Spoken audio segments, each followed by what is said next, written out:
Tātad Latvijā jau kādu brītiņu ir sācies sulu laiks, bērzu sulu laiks.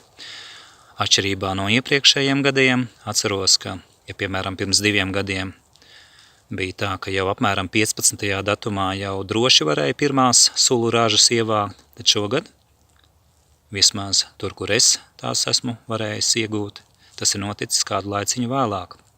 Un jau vakardien varēja apmēram nepilnus 5 litrus ievākt pa dienu, turklāt vairākās pudelēs cenšoties savākt sulu.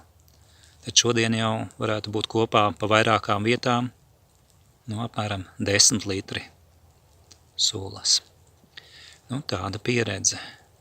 Tātad šo video es veicu, lai pateiktu cilvēkiem, kas šo pamanīs, ka nenokavējiet